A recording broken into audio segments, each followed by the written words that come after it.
अस्सलाम वालेकुम and welcome to A1 electric tech. आज हम एक्सटेंशन बोर्ड या एक्सटेंशन लीड बनाना सीखेंगे, क्योंकि बाज़ार से मिलने वाले एक्सटेंशन बोर्ड्स अक्सर नाकिस मटेरियल के होते हैं और इसमें जो सॉकेट्स इस्तेमाल हो रही होती हैं वो भी कुछ अरसे के बाद लूज़ हो जाती हैं, जिसकी वजह से इनमें स्पार्क पैदा होना शुरू हो जाता है और ये अंदरूनी तौर पर ब्लैक यानी स्याह हो जाती हैं, जिसकी वजह से इनमें कोई चीज़ जब लगाई जाती है तो ये प्रॉपर वर्क नहीं करती। इसके अलावा इस एक्सटेंशन बोर्ड्स में अक्सर सिल्वर वायर इस्तेमाल होती है, इसलिए बेहतर है कि आप बाज़ार से एक्सटेंशन बोर्ड लेने के बजाय घर में एक्सटेंशन बोर्ड बनाएं, जो कि काफ़ी कारआमद होता है और एक ज़रूरत की चीज़ है, इसलिए इसको बनाना हमें आना चाहिए। एक्सटेंशन बोर्ड को बनाने के लिए हमें जिन चीज़ों की ज़रूरत होगी उनमें से हमारे पास ये 3 2 पिन सॉकेट्स हैं, जिनमें 2 सुराख होते हैं, उसको 2 पिन सॉकेट कहते हैं। ये हम 2 पिन 3 सॉकेटें इस्तेमाल करेंगे। इसके अलावा हम 2 बटन, जिसको सिंगल वे स्विच या वन वे स्विच कहा जाता है, हम ये 2 स्विच इस्तेमाल करते हैं। अक्सर हम इसको बटन भी कह रहे होते हैं। इसके अलावा हम एक प्लग, जिसको नॉर्मली शू कह रहे होते हैं, ये भी इस्तेमाल करेंगे। और ये हम 5 सुराखों वाला बोर्ड इस्तेमाल करेंगे, जिसके अंदर हम इन तमाम सॉकेट्स और स्विच या बटन्स को लगाएंगे। इस एक्सटेंशन बोर्ड को बनाने के लिए जो हम तार इस्तेमाल करेंगे वो 2 कोर 729 केबल होगी। अब 2 कोर और 729 का क्या मतलब होता है, इसको क्लियर करते हैं। 2 कोर का मतलब ये होता है कि अगर एक इंसुलेशन के अंदर से 2 तारें बाहर निकल रही हों, जैसे कि आप देख सकते हैं कि इस ब्लैक इंसुलेशन में से रेड और ब्लैक 2 तारें बाहर निकल रही हैं, तो ऐसी केबल को 2 कोर कहा जाता है। जबकि 729 इस तार के साइज़ को ज़ाहिर करता है। अब 7 और 29 का क्या मतलब होता है वो देखते हैं। 7 से मुराद एक तार में कंडक्टरों की तादाद होती है। जैसा कि आप देख सकते हैं कि इस ब्लैक वायर में 7 कंडक्टर हैं, 1 2 3 4 5 6 7, यानी कि 729 में 7 एक तार में इस्तेमाल होने वाले 7 कंडक्टर को ज़ाहिर करता है। जबकि 29 इस कंडक्टर की इंचों में मोटाई है, यानी 0.029 इंच इस कंडक्टर की मोटाई या डायमीटर को इंचों में ज़ाहिर करता है। तो हम इस लीड को एक्सटेंशन बोर्ड बनाने के लिए इस्तेमाल करेंगे, क्योंकि ये वायर एक्सटेंशन बोर्ड के लिहाज से नहायत कारआमद है और इससे आप घर का लोड ईजिली चला सकते हैं। इस एक्सटेंशन बोर्ड को बनाने के लिए हमें जिन टूल्स की ज़रूरत होगी उनमें से हमें एक प्लास चाहिए होगा और एक फ्लिप स्क्रू ड्राइवर यानी 4 मुंह वाला स्क्रू ड्राइवर चाहिए होगा। इन दोनों टूल्स की मदद से हम एक्सटेंशन बोर्ड को आसानी से बना सकते हैं। इसलिए आज हम एक्सटेंशन बोर्ड ड्राइंग की मदद से बनाना सीखेंगे। सबसे पहले हम ड्राइंग पर कनेक्शन करेंगे, उसके बाद हम इस एक्सटेंशन बोर्ड पर वैसे ही कनेक्शन करेंगे। इस तरह स्टेप बाय स्टेप हम ड्राइंग बनाते जाएंगे और उसी तरह इस बोर्ड के कनेक्शन करते जाएंगे। इस तरह आप ड्राइंग पढ़ना भी सीख जाएंगे और ड्राइंग के मुताबिक किस तरह कनेक्शन करते हैं ये भी सीख जाएंगे। तो आइए शुरू करते हैं और इस एक्सटेंशन बोर्ड को मुकम्मल करते हैं। एक्सटेंशन लीड को बनाने के लिए सबसे पहले हम इस एक्सटेंशन बोर्ड को ओपन करेंगे। इसमें ये 4 स्क्रूज लगे होते हैं, इन 4 स्क्रूज को हम सबसे पहले खोलेंगे। आइए हम शुरू करते हैं।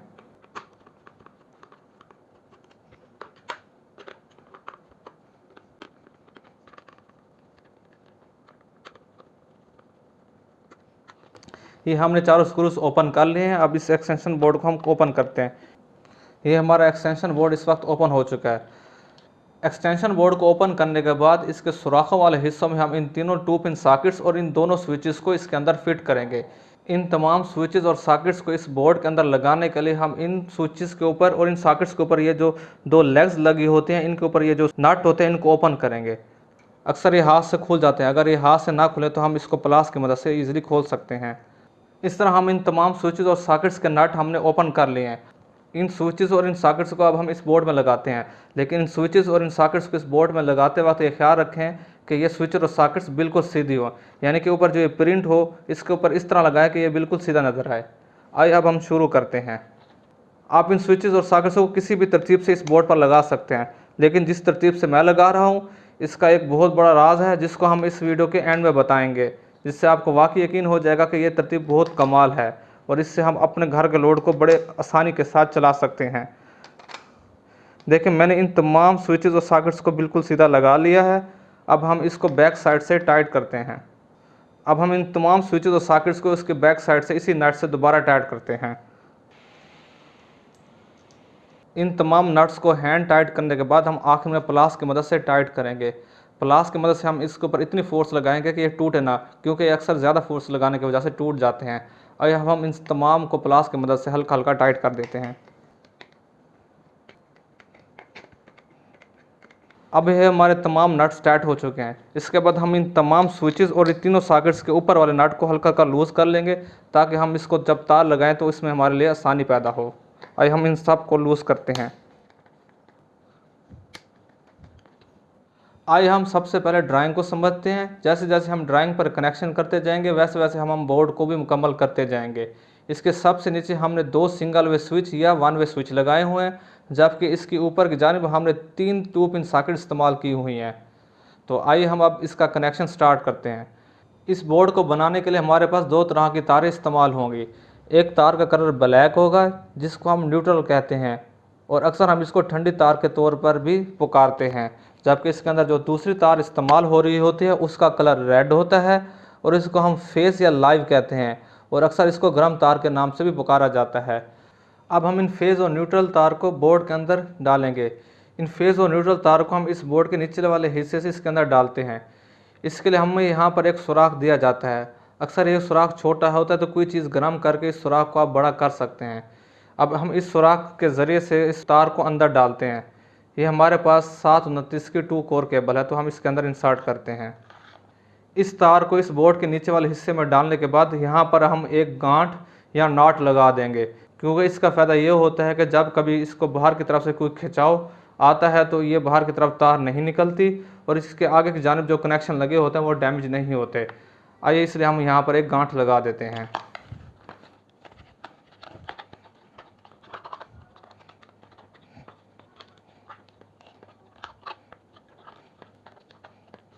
जैसा कि आप देख सकते हैं कि हमने यहाँ पर एक नॉट लगा दी है। इस गांठ की वजह से जब भी हमारी बैरूनी तरफ से कोई खिंचाव आएगा तो इसकी वजह से हमारे आगे वाला सर्किट डैमेज नहीं होगा। इसके बाद हम दोबारा अपनी ड्राइंग की तरफ आते हैं। सबसे पहले हम रेड यानी फेज़ वायर का कनेक्शन करेंगे। फेज़ वायर को हमेशा स्विचेस के साथ कनेक्ट करते हैं। इसके लिए हम फेज़ वायर को सबसे पहले एक स्विच के नीचे वाले हिस्से यानी इनपुट वाली साइड पर लेके आएंगे। इसी तरह हम दूसरे स्विच को भी इस फेज़ के साथ नीचे वाले हिस्से के साथ कनेक्ट कर लेंगे। आइए हम इस फेज़ वायर को सब कनेक्ट करते हैं। सबसे पहले हम इस फेज़ वायर को पहले वाले स्विच के नीचे वाले हिस्से के साथ कनेक्ट करेंगे, और इस स्विच के साथ हम एक और वायर लेके उस वायर को दूसरे स्विच के नीचे वाले हिस्से के साथ कनेक्ट कर लेंगे। इस ड्राइंग से आपने समझ लिया कि हम किस तरह फेज़ को सबसे पहले एक स्विच के नीचे वाले हिस्से के साथ कनेक्ट करेंगे, फिर उसी के साथ एक वायर कनेक्ट करके दूसरे स्विच के साथ नीचे वाले हिस्से के साथ कनेक्ट कर लेंगे। इस तरह फेज़ का स्विचेस के नीचे वाले हिस्से के साथ कनेक्शन कंप्लीट हो जाएगा। आइए अब हम इस कनेक्शन को ड्राइंग के मुताबिक बोर्ड पर करते हैं।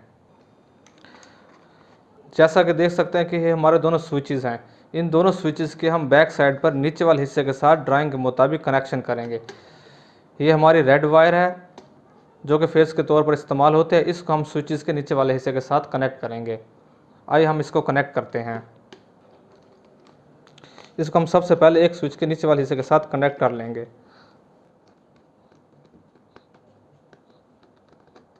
हमारे फेज़ वायर का कनेक्शन एक स्विच के नीचे वाले हिस्से के साथ मुकम्मल हो चुका है।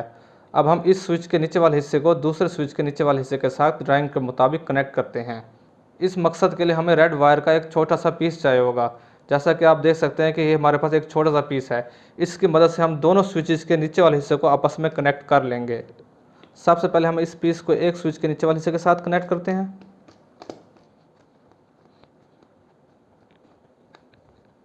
उसके बाद हम इस पीस को अगले स्विच के नीचे वाले हिस्से के साथ कनेक्ट कर देंगे।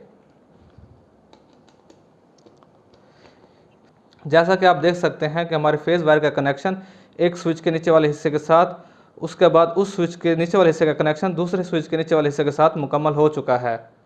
फेज़ के बाद अब हम न्यूट्रल तार का कनेक्शन इन तीनों सॉकेट्स के साथ करेंगे। तो इसके लिए हम सबसे पहले न्यूट्रल तार को एक सॉकेट के ऊपर वाले हिस्से के साथ जोड़ेंगे। उसके बाद हम इसको अगली दोनों सॉकेट्स के ऊपर वाले हिस्से के साथ भी जोड़ देंगे। यानी कि इस ड्राइंग के मुताबिक सबसे पहले हम न्यूट्रल वायर को पहली सॉकेट के ऊपर वाले हिस्से के साथ जोड़ेंगे। उसके बाद हम पहले सॉकेट के ऊपर वाले हिस्से को दूसरे सॉकेट के ऊपर वाले हिस्से के साथ कनेक्ट कर लेंगे, और आखिर में हम दूसरे सॉकेट के ऊपर वाले हिस्से को तीसरे सॉकेट के ऊपर वाले हिस्से के साथ जोड़ देंगे। इस तरह न्यूट्रल वायर का कनेक्शन तीनों सॉकेट्स के साथ मुकम्मल हो जाएगा। आइए अब हम इस न्यूट्रल तार के कनेक्शन को बोर्ड पर करके देखते हैं। ये हमारे पास 3 सॉकेट्स लगी हुई हैं और इन तीनों सॉकेट्स का ऊपर वाला हिस्सा है। तो ये हमारी न्यूट्रल वायर है। न्यूट्रल वायर को हम सबसे पहले सॉकेट के ऊपर वाले हिस्से के साथ कनेक्ट करेंगे। इसके बाद हम एक वायर का एक छोटा सा पीस लेंगे। इस पीस की मदद से हम इस सॉकेट के ऊपर वाले हिस्से को दूसरे सॉकेट के ऊपर वाले हिस्से के साथ और दूसरे सॉकेट वाले हिस्से को तीसरे सॉकेट के ऊपर वाले हिस्से के साथ कनेक्ट करेंगे। आइए हम इस न्यूट्रल वायर के पीस को पहले सॉकेट के ऊपर वाले हिस्से के साथ कनेक्ट करते हैं। न्यूट्रल तार को पहले सॉकेट के ऊपर वाले हिस्से के साथ जोड़ने के बाद हम इस तार को अगले दोनों सॉकेट्स के ऊपर वाले हिस्से के साथ जोड़ेंगे, जिसके लिए हम इस तार को थोड़ा सा ज़्यादा छील लेंगे। इससे ये फ़ायदा होगा कि इन दोनों सॉकेट्स के ऊपर का कनेक्शन आपस में हो जाएगा। आइए अब हम इस तार को इन दोनों सॉकेट्स के ऊपर वाले हिस्से में डालते हैं और सॉकेट्स का न्यूट्रल के साथ कनेक्शन मुकम्मल करते हैं।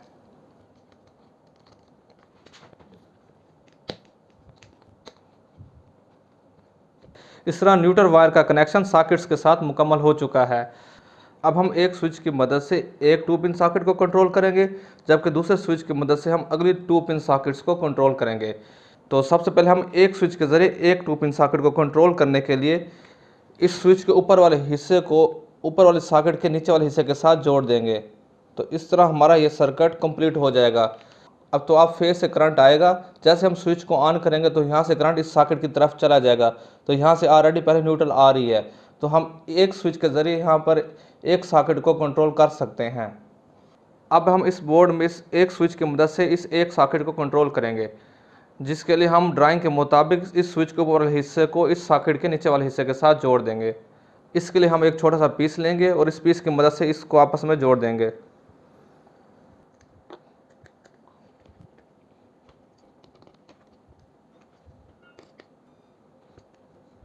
इस तरह हमारे एक स्विच का एक सॉकेट के साथ कनेक्शन मुकम्मल हो गया है। जैसे हम इस स्विच को ऑन करेंगे तो स्विच को ऑन करते ही हमारी सप्लाई इस स्विच से इस सॉकेट तक पहुंच जाएगी, जिसकी वजह से हम इस सॉकेट में कोई भी चीज़ लगाएंगे तो वो फ़ौरन ऑन हो जाएगी। यानी हम इस स्विच की मदद से इस एक सॉकेट को कंट्रोल कर सकते हैं। इस तरह हम अब आखिर में एक स्विच के ज़रिए 2 सॉकेट्स को कंट्रोल करेंगे। इसमें हम इस स्विच के ऊपर वाले हिस्से को ऊपर वाले दोनों सॉकेट्स के नीचे वाले हिस्से के साथ जोड़ देंगे। इसके लिए हम इस स्विच के ऊपर वाले हिस्से को सबसे पहले एक सॉकेट के नीचे वाले हिस्से के साथ जोड़ेंगे, तो इसके बाद इस सॉकेट के नीचे वाले हिस्से को अगली सॉकेट के नीचे वाले हिस्से के साथ जोड़ देंगे। तो इस तरह हम इस स्विच की मदद से आखिर वाले दोनों सॉकेट्स को कंट्रोल कर सकते हैं। जैसे ही इस फेज से करंट इस स्विच पर आएगा, तो जैसे हम स्विच को ऑन करेंगे तो यहाँ से करंट इन दोनों सॉकेट्स की तरफ चला जाएगा। आइए अब हम इस आखिरी स्विच का कनेक्शन इन दोनों सॉकेट्स के साथ बोर्ड पर करते हैं। आखिर में इस एक स्विच के ज़रिए इन दोनों सॉकेट्स को कंट्रोल करने के लिए हम इस स्विच के ऊपर वाले हिस्से को इस सॉकेट्स के नीचे वाले दोनों हिस्से के साथ जोड़ देंगे। इसके लिए हम वही रेड वायर का एक छोटा सा पीस लेंगे, जिसको सबसे पहले हम इसके ऊपर कनेक्ट करेंगे। उसके बाद इन दोनों पॉइंट्स को आपस में कॉमन कनेक्ट कर देंगे, जिसकी मदद से हम इस स्विच के ज़रिए इन दोनों सॉकेट्स को कंट्रोल कर सकते हैं। आइए अब हम इनको आपस में कनेक्ट करते हैं। स्विच के ऊपर वाले हिस्से पर तार लगाने के बाद हमने जिन अगली 2 सॉकेट्स को कंट्रोल करना है उसके अंदर इस तार को इंसर्ट कर देंगे। इसके बाद हम सॉकेट्स में लगी हुई तार को भी टाइट कर लेंगे। इन दोनों वायर को टाइट करने के बाद हमारा सर्किट कंप्लीट हो जाएगा। जैसे हम इस दूसरे स्विच को ऑन करेंगे तो हमारी सप्लाई यहाँ इस स्विच से गुजरते हुए इन दोनों सॉकेट्स पर आ जाएगी। तो हम इन दोनों सॉकेट्स पर कोई भी लोड चलाकर इस्तेमाल कर सकते हैं। तो ये हमारा बोर्ड इस टाइम मुकम्मल हो गया है। यानी कि इस बोर्ड में हम एक स्विच की मदद से ये सॉकेट कंट्रोल कर सकते हैं और इस स्विच की मदद से हम अगले दोनों सॉकेट्स को कंट्रोल कर सकते हैं। आइए अब हम इस बोर्ड को बंद करते हैं। इस बोर्ड को बंद करने के लिए हम इसके ऊपर चारों तरफ स्क्रू लगा देंगे। मैंने इसके चारों स्क्रूज़ को टाइट कर दिया है, जिसकी मदद से इसके ऊपर वाली बेस इसके नीचे वाली बेस से फिट हो गई है। अब हम इस वायर के दूसरे हिस्से पर प्लग को लगाते हैं, जिसके बाद हम इस बोर्ड को आखिर में चेक करेंगे। इसको प्लग या शू कहते हैं। इसको ओपन करने के बाद एक्सटेंशन लीड के दूसरे हिस्से को इसके साथ कनेक्ट कर लेंगे। ये हमारा प्लग ओपन हालत में पड़ा हुआ है। इसमें आप देख सकते हैं कि इसके नीचे की जानिब सपोर्ट के लिए 2 स्क्रू दिए गए हैं। केबल को इसके नीचे वाले सुराख में गुजारने के बाद जैसे हम इन 2 स्क्रूज़ को टाइट करेंगे तो इससे हमारी केबल्स यहाँ पर मजबूत हो जाएगी और हमारा कनेक्शन इसके साथ मजबूती के साथ जुड़ जाएगा और बाहर से कोई खिंचाव की सूरत में हमारे कनेक्शन यहाँ से नहीं टूटेंगे। इसलिए आप भी एक ऐसा प्लग खरीदें जिसमें नीचे की तरफ ये सपोर्ट दी गई हो। नॉर्मली इसके नीचे की तरफ से एक रबड़ दिया जाता है, तो जैसे आप उस वायर के कनेक्शन करें तो उस रबड़ को पहले तार के अंदर इंसर्ट कर लें, उसके बाद ही आप इसके यहाँ पर तार के कनेक्शन करें। तो आइए अब हम इसके कनेक्शन करते हैं। इसके लिए सबसे पहले हम इसकी नीचे वाली पतरी को खोल लेंगे।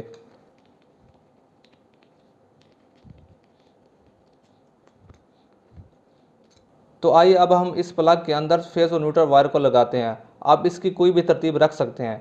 तो हम इसका एक सिरा फेस का ऊपर की जानिब लगा देते हैं और न्यूट्रल का सिरा नीचे की तरफ लगा देते हैं। इन दोनों वायर्स को इसके अंदर लगाने के बाद हम इसको टाइट कर लेंगे।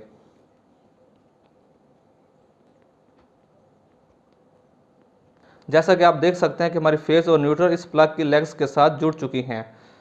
अब इन दोनों लेग्स को इस प्लग के अंदर फिट करेंगे। इन दोनों लेग्स को इस प्लग में फिट करने के बाद हम इसके ऊपर सपोर्ट लगा देंगे, जिससे हमें यह फ़ायदा होगा कि इस हमारी केबल को कोई खिंचाव महसूस नहीं होगा। आइए इसके ऊपर सपोर्ट लगाते हैं।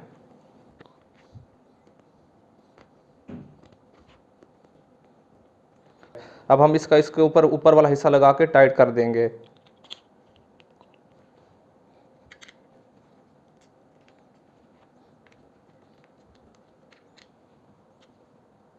तो इस तरह इस प्लग के कनेक्शन मुकम्मल हो चुके हैं। अब हम इस प्लग के ज़रिए इस बोर्ड को सप्लाई देंगे और चेक करेंगे आया कि इसके स्विचेस और सॉकेट्स काम कर रहे हैं या नहीं। इस लैंप की मदद से मैं इस बोर्ड को चेक करूंगा। सबसे पहले मैं इस सॉकेट को चेक करूंगा जो इस स्विच के ज़रिए कंट्रोल हो रही है। तो लैंप को इसके अंदर लगाते हैं। लैंप को इसके अंदर लगाने के बाद मैं जैसे बटन को ऑन करूँगा तो हमारा लैंप ऑन हो जाएगा, यानी कि ये स्विच और सॉकेट आपस में सही काम कर रहे हैं। इसके बाद हम इन दोनों सॉकेट्स को चेक करते हैं जो कि इस स्विच के ज़रिए कंट्रोल हो रहे हैं। तो लैंप को हम इस सॉकेट पर लगाते हैं। तो इसको यहाँ पर लगाने के बाद मैं जैसे स्विच को ऑन करूँगा तो हमारा लैंप ऑन हो जाएगा। इसी तरह हम इसके साथ वाली सॉकेट को भी चेक कर लेते हैं। तो स्विच को जैसे हम ऑन करेंगे तो हमारा लैंप दोबारा ऑन हो जाएगा, यानी कि हमारा बोर्ड बिल्कुल ठीक काम कर रहा है। इस वीडियो के आखिर में हम इस सीक्रेट तरतीब की बात करेंगे, जिसमें हमने इन दो स्विचेस को दरमियान में, जबकि एक सॉकेट को एक तरफ, जबकि दो सॉकेट्स को एक तरफ लगाया है। इस तरतीब का असल में फ़ायदा हमें ये होता है कि जो बड़े प्लग होते हैं, अगर हम इसको इस दो सॉकेट्स वाली साइड पर लगाएंगे तो जैसे आप लगाएंगे तो आप देखेंगे कि इसके साथ अगली वाली सॉकेट भी कवर हो गई है, जिसकी वजह से अगली वाली सॉकेट को इस्तेमाल करना मुश्किल हो जाता है। तो ऐसी सूरत में ऐसे प्लग्स को हम इस बोर्ड की दूसरी तरफ लगा लेते हैं। तो इससे ये होता है कि जो बड़े प्लग होते हैं वो बोर्ड की दूसरी तरफ चले जाते हैं, और जो हमारे छोटे प्लग्स होते हैं जैसे कि चार्जर वगैरह और या कोई इसी तरह का और लोड वगैरह जिनके प्लग छोटे होते हैं, उनको हम एक तरफ लगा देते हैं। जैसा कि आप देख सकते हैं कि अब ये तीनों सॉकेट्स ईजिली से इस्तेमाल हो रही हैं। उम्मीद है कि इस वीडियो के बाद आप घर में आसानी से एक्सटेंशन बोर्ड बना सकेंगे। इसके अलावा आप कोई भी बोर्ड बनवाना चाहते हैं तो उसको कमेंट में लाजिम बताइएगा। इंशाल्लाह हम उस सर्किट को बनाने की पूरी कोशिश करेंगे।